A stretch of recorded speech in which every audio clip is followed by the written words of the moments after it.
There is something many people notice, but find hard to explain. Everywhere, we hear about the energy transition, cheaper renewables, mature technologies, and yet, looking at the world, it does not seem to be moving in one single direction. Some countries accelerate, others fall behind, and others seem to move somewhere else entirely.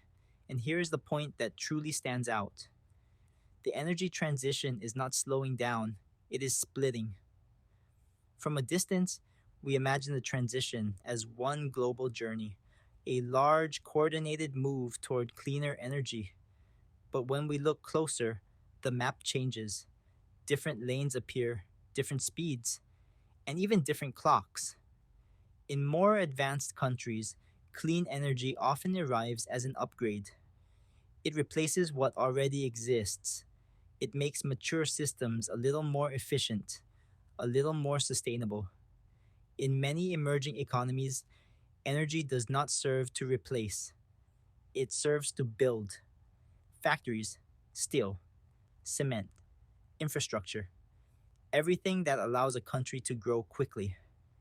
In these contexts, the priority is not having the best energy, it is having energy that is reliable, continuous, and scalable.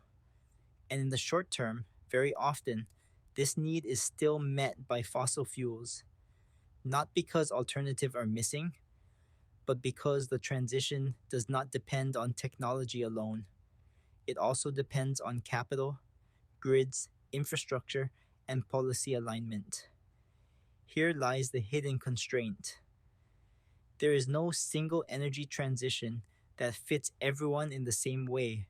Each country starts from a different point, with a different level of development, with different immediate needs. This creates a second level effect that is often misunderstood.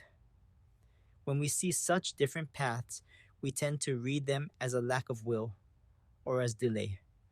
In reality, very often, it is a matter of sequence. Some systems can afford to shift gears, others must first reach basic conditions of scale and stability.